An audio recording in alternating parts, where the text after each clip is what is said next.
juri, di dalam mosi perdebatan kali ini, rekan kami dari tim kontra memiliki beban pembuktian yang sangat besar.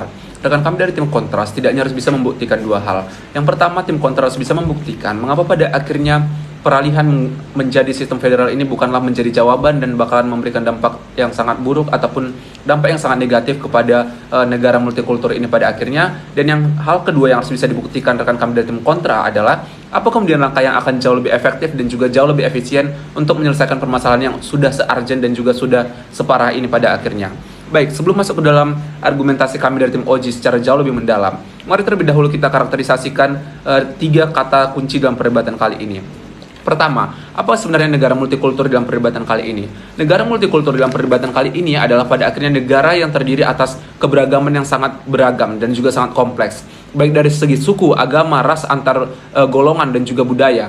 Di mana pada akhirnya adanya keberagaman ini menimbulkan adanya perbedaan sudut pandang pada akhirnya, bukan? Perbedaan sudut pandang secara sederhana ataupun secara logikanya justru akan menimbulkan adanya perbedaan kebutuhan, perbedaan keinginan ataupun perbedaan interest ataupun perbedaan dari segi permasalahan yang dihadapi dari setiap masyarakat ataupun setiap wilayah itu pada akhirnya. Hal kedua yang perlu kita pahami adalah sebenarnya bagaimana demokrasi federal di dalam perdebatan kali ini.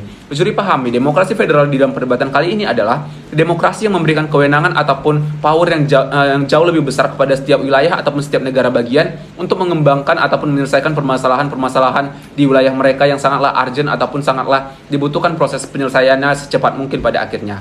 Namun dengan catatan juri, pada akhirnya meskipun kita menggunakan sistem demokrasi federal, tetap bakalan ada pemerintah pusat ataupun negara pusat yang bakalan menjadi naungan ataupun menjadi wadah dari setiap negara bagian. Sehingga ketika rekan saya dari tim oposisi mengkhawatirkan terkait mungkin bakalan terjadi adanya pemberontakan ataupun perpecahan dengan adanya demokrasi federal ini, kami katakan tidak, karena pada akhirnya sudah ada negara pusat yang bakal menjadi wadah ataupun naungan dari setiap negara bagian pada akhirnya. Oke, hal ketiga yang perlu kita pahami adalah sebenarnya bagaimana kondisi ketimpangan dalam perdebatan kali ini. Kondisi ketimpangan dalam perdebatan kali ini sudah sangat parah juri, sudah sangat urgent pada akhirnya untuk diselesaikan. Kenapa? Karena pahami dalam mosi perdebatan kali ini ketimpangan yang terjadi itu sudah sangat parah dan juga sudah sangat tinggi. Yang artinya apa? Yang pada akhirnya membuktikan bahwasanya masyarakat di lapisan terbawah pun sekalipun sudah mengerti ataupun merasakan adanya permasalahan ataupun terjadinya ketidakselarasan ataupun terjadinya ketimpangan di dalam wilayah mereka. Sehingga akhirnya apa? Ini menimbulkan adanya sentimental ataupun adanya isu-isu sensitif yang bakalan jauh lebih menimbulkan adanya kemungkinan terjadinya bentrok ataupun konflik sebagai macamnya di dalam masyarakat. Sehingga kami rasa itu sangat urgent diselesaikan di dalam perdebatan kali ini.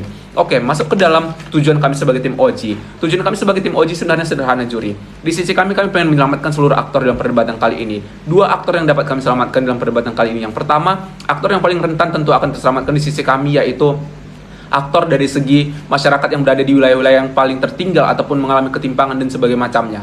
Dan yang kedua, aktor yang bakalan terselamatkan di sisi kami adalah masyarakat yang pada akhirnya berada di wilayah-wilayah yang sudah maju sekalipun bakalan jauh lebih terlindungi dan bakalan tetap diperhatikan juga kebutuhan mereka ataupun permasalahan mereka dengan adanya sistem federal ini. Dan itu nggak bakalan eksklusif dan nggak bakalan terjadi di sisi tim kontra pada akhirnya. Oke, masuk ke dalam BOP. BOP kami sederhana juri. BOP kami ada 2. Yang pertama, kami akan membuktikan kepada Dewan Juri sekalian mengapa pada akhirnya sistem kesatuan yang sudah ada status quo sekarang tidak lagi relevan dan juga tidak bisa menyelesaikan permasalahan ini. Dan yang kedua, kami akan membuktikan kepada Dewan Juri mengapa pada akhirnya satu-satunya langkah ataupun langkah yang paling tepat adalah menggunakan sistem federal untuk menyelesaikan permasalahan ini. Oke, masuk ke dalam BOP pertama. Mengapa sistem kesatuan sudah tidak relevan? Alasannya sederhana juri, jawabannya sederhana. Bahwa pada akhirnya justru dengan adanya sistem negara kesatuan inilah yang menjadi mesin ataupun menjadi pendorong terjadinya ketimpangan. 2 alasan sederhana yang akan saya buktikan. Yang pertama, yang A, bahwasanya sistem kesatuan ini menuntut adanya keseragaman bukan di tengah-tengah adanya keragaman. Bayangkan kamu, analogikan kamu sebagai dokter yang memiliki pasien yang berbeda, pasien yang memiliki gejala berbeda, memiliki usia yang berbeda, memiliki kelebihan dan kekurangan yang berbeda. Namun pada akhirnya kamu memberikan satu resep ataupun satu obat yang sama untuk mengatasi penyakit mereka yang pada akhirnya berbeda juga. Pada akhirnya apa yang bakalan terjadi? Mungkin ia bisa sembuh di dalam best case-nya, namun di dalam worst case-nya itu prosesnya bakalan jauh lebih lama, dan juga bahkan worst case terburuk adalah kamu bakalan meninggal ataupun bakalan hancur sebagai pasien itu pada akhirnya. Analogi ini bisa kita gunakan dalam perdebatan kali ini. Bayangkan negara yang memiliki karakteristik yang berbeda, kebutuhan yang berbeda, potensi yang berbeda, namun diberikan sistem yang seragam pada akhirnya. Bukankah pada akhirnya mereka bakalan terpaksa dan juga bakalan gak bisa terselesaikan permasalahan itu dengan baik? Itu alasan yang pertama. Alasan yang kedua, bahwa pada akhirnya Sistem kesatuan ini justru menciptakan keadilan yang bias dan juga palsu pada akhirnya. Kenapa? Logika sederhana, lihat di dalam status quo, bahwasanya pada akhirnya politik sekarang nggak peduli loh dengan wilayah-wilayah yang pada akhirnya tidak dominan ataupun dari suaranya tidak terlalu dibutuhkan. Sehingga bayangkan ketika kita tetap berpegang pada adanya konsep negara kesatuan ini, pada akhirnya negara-negara yang tertinggal itu nggak bakalan dipedulikan, nggak bakalan dihiraukan eksistensinya oleh wilayah-wilayah ataupun oleh partai-partai politik ataupun entitas-entitas politik yang ingin mencari suara. Karena apa? Karena suara mereka nggak sebesar itu, nggak bakalan sepenting itu bagi mereka, dan mereka bakalan lebih tertinggal lagi. Oke, selanjutnya mari kita buktikan kenapa pada akhirnya federalisme adalah langkah terbaik dalam perdebatan kali ini. Alasan yang pertama, hal ini bisa menyelesaikan permasalahan dalam jangka terpendek sekalipun. Dalam jangka terpendek, permasalahan yang bisa kita hadapi adalah kita bisa mencegah ataupun setidaknya menurunkan terjadinya konflik antar wilayah ataupun terjadinya gesekan antar masyarakat pada akhirnya. Kenapa? Kamu bayangkan ketika kamu sudah melihat adanya ketimpangan yang begitu besar di wilayah kamu, atau kamu sebagai masyarakat udah memiliki rasa iri, dengki dan sebagainya macam terhadap wilayah yang udah semaju itu, kamu bakalan setidaknya bakalan terperbaiki ataupun bakalan terdorong dari sisi moral kamu ketika kamu melihat pemerintah melakukan adanya perubahan sistem dari sistem kesatuan menjadi sistem federal. Kenapa? Karena pada akhirnya kamu di satu sisi melihat bahwasanya pemerintah mengakui kesalahan mereka dan sebagainya macamnya, dan di satu sisi lain kamu menyadari bahwasanya pemerintah setidaknya memberikan adanya secerca harapan kepada kamu bahwa kamu akan bisa meningkatkan kesempatan kamu di dalam wilayah kamu, dan kamu bisa mendapatkan hal yang jauh lebih berbenefit di dalam wilayah kamu pada akhirnya, yang itu nggak bakalan terjadi di negara kesatuan. Dan hal yang kedua yang bakalan terjadi ataupun benefit terbesar adalah jangka panjang bakalan terselesaikan, di mana apa yang diharapkan dari tim oposisi dan yang juga diharapkan oleh tim government bakalan terjadi di sisi kami. Kenapa? Karena pada akhirnya kesamarataan dan juga kemajuan di dalam setiap negara itu bakalan terjadi, ataupun di setiap wilayah itu bakalan terjadi. Kenapa? Karena dari sistem birokrasi bakalan jauh lebih singkat, dan juga dari segi penyaluran, pemanfaatan segala sumber daya itu jauh lebih efisien. Bayangkan di dalam negara kesatuan yang birokrasinya sepanjang itu, serumit itu, dan juga peluang terjadinya korupsi jauh lebih besar karena alurnya sangatlah panjang, bakalan bisa dipersingkat dan jauh lebih ditekan angka kemungkinan korupsinya dengan adanya birokrasi yang lebih padat dan jauh lebih singkat. Oleh karena itu kami merasa udah cukup membuktikan bahwasanya OJ layak dimenangkan dalam perdebatan kali ini dan government layak untuk mendapatkan vote. Sekian dari saya, terima kasih.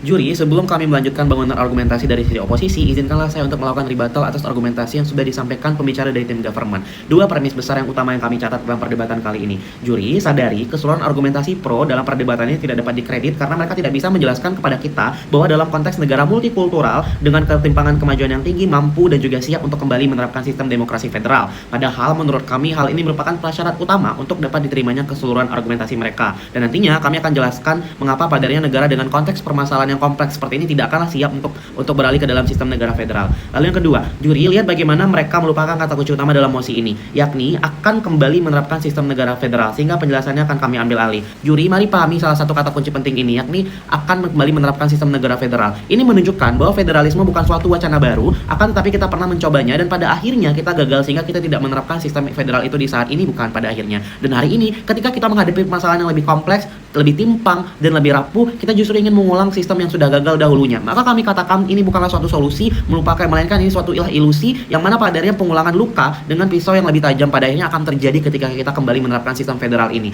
Anda logikakan bahwa kita pernah terbakar karena menyentuh kompor yang panas, juri. Tapi hari ini ketika dapur kita jauh lebih sempit, penuh minyak dan mudah meledak, kita justru diajak menyentuh kompor yang sama tanpa pelindung dan juga tanpa rencana. Lagi-lagi ini bukan soal luka kecil yang terjadi, adalah kebakaran besar. Yang membakar bukan hanya tangan kita, tapi seluruh dapur juga akan ikut terbakar nantinya. Itulah yang tidak kami inginkan ketika kita kembali menerapkan sistem ini. Adapun dua hal yang akan kami buktikan dalam perdebatan kali ini, yakni yang pertama, mengapa kita tidak perlu kembali ke sistem federal, lalu yang kedua, bagaimana implikasi sistem ini bagi masa depan bangsa, juri. Pertama, federalisme memecah ruang belajar kolektif. Sadari, juri, dalam sistem federal, setiap daerah menjalankan sistem dan kebijakannya sendiri tanpa keterhubungan langsung dengan daerah lain. Hal ini menghalangi proses pertukaran pengalaman dan pembelajaran lintas wilayah, bukan pada akhirnya. Padahal kami rasa ini penting untuk memperbaiki kualitas kebijakan secara nasional untuk mengatasi permasalahan ketimpangan di status quo hari ini. Contoh, dalam sistem negara kesatuan, negara bisa belajar dari satu daerah dan menerapkan solusi itu secara nasional. Kenapa? Karena pada akhirnya mereka masih berada dalam satu kesatuan pemerintahan yang pusat yang jauh lebih mudah dalam mendistribusikan, mengarahkan, serta mengkoordinir suatu solusi tersebut. Lihat bagaimana jika suatu provinsi berhasil dalam program pengentasan kemiskinan di negara kesatuan. Pemerintah pusat mengadopsi program tersebut dan menjadikannya sistem nasional bukan pada akhirnya, serta mendistribusikan praktik baik itu ke wilayah-wilayah yang membutuhkan dan mengalami permasalahan yang serupa. Inilah yang akan terjadi dalam konteks negara kesatuan. Sedangkan di negara atau demokrasi federalisme tidak ada mekanisme koordinasi atau keterpaksaan untuk transfer pembelajaran. Akibatnya apa? Pertama, wilayah miskin bisa terus miskin karena tidak meniru atau belajar dari wilayah yang kaya. Lalu yang kedua, ketimpangan akan terkunci atau malah jadi permanen. Ini yang tidak kami inginkan. Dalam konteks status quo misalnya, dengan permasalahan negara yang kompleks dan dipenuhi dengan ketimpangan, sistem federal pada akhirnya tidak akan menyelesaikan permasalahan di status quo, melainkan hanya akan memperburuk skenario juri. Lalu yang kedua, federalisme memperbesar dan mematenkan ketimpangan antar wilayah. Juri sadari sistem federal akan memperbesar jurang antara daerah maju dan juga daerah tertinggal karena memberikan kebebasan fiskal tanpa adanya redistribusi efektif dari pusat. Lihat bagaimana daerah kaya bisa memanfaatkan pajak dan investasi untuk tumbuh dengan cepat. Pun daerah miskin tidak punya basis pendapatan dan kehilangan kesempatan redistribusi karena pusat tidak punya kuasa redistribusi kembali. Akhirnya apa? Akhirnya ketimpangan tidak hanya dibiarkan, tapi dilindungi atas nama kedaulatan daerah. Analogikakan juri, terdapat dua anak, satu lahir di rumah penuh makanan dan satu lahir kelaparan di rumah yang penuh dengan kelaparan. Tapi karena sistem mereka bilang semua rumah berdaulat, tidak ada yang boleh saling bantu, sehingga anak yang lahir di rumah penuh makanan akan terus kekenyangan, sementara anak di rumah kelaparan perlahan akan mati terabaikan. Sehingga dari juri dalam hal ini, ketimpangan bukan hanya tidak teratasi, tapi dilegalkan, diperkuat dan juga dipertahankan. Ini yang tidak kami inginkan dalam skenario kami juri. Lalu yang ketiga, lihat bagaimana hal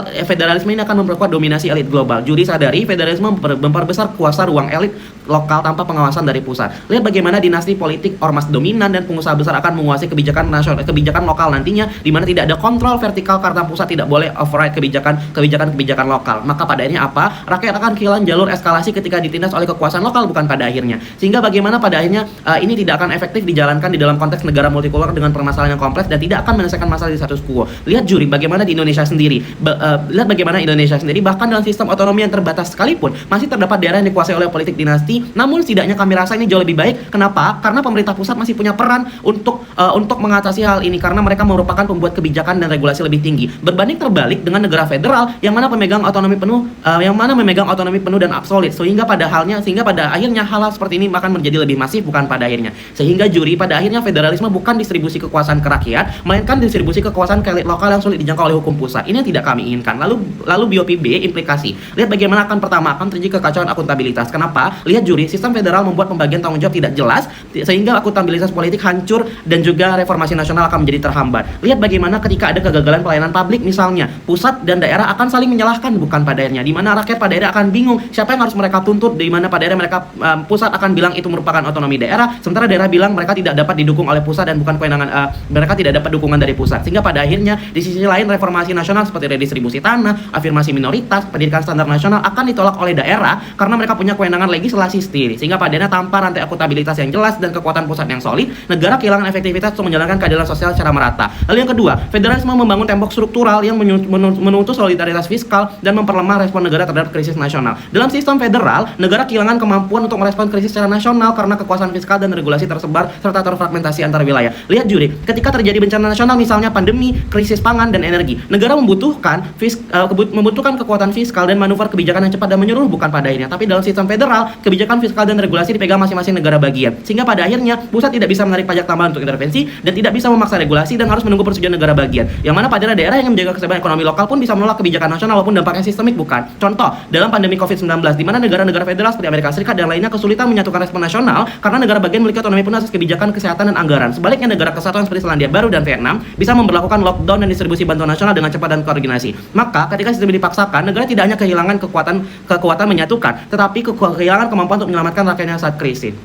Kemudian juri, mari bermain kembali di dunia pro dan lihat bagaimana premis besar mereka menyatakan bahwa negara kesatuan lah yang penyebab utama ketimpangan karena kebijakan diseragamkan. Padahal tiap daerah punya kebutuhan berbeda. Tapi kami rasa tuduhan ini salah arah. Faktanya, kesatuan bukan sinonim dari keseragaman, bukan. Negara kesatuan bukan berarti semua daerah diperlakukan sama secara buta. Tapi dalam negara kesatuan, kerangka institusionalnya menjadi satu dan dari situlah pemerintah pusat bisa melihat kesenjangan dan melakukan distribusi afirmatif berdasarkan kebutuhan daerah. Masalahnya, selama ini bukan karena sistem kesatuan, tapi karena distribusinya timpang dan pusatnya lemah atau lalai. Maka dari itu kami menghadirkan mekanisme yakni melakukan penguatan sistem pusat dan desentralisasi yang bertanggung jawab di bawah payung negara kesatuan. Sehingga kami tidak menolak desentralisasi, kami menolak pemisahan kekuasaan total ala federalisme. Yang kami tawarkan adalah memperkuat sistem pusat dan melakukan pemberian otonomi daerah yang lebih luas, namun tetap dalam kontrol dan arah nasional yang kuat serta memprioritaskan wilayah-wilayah yang membutuhkan perhatian lebih sehingga masalah ketimpangan akan menjadi teratasi tanpa memperburuk dan menghadirkan masalah baru yang lebih kompleks. Sehingga pada akhirnya kami rasa kami layak dimenangkan dalam perdebatan kali ini. Terima kasih.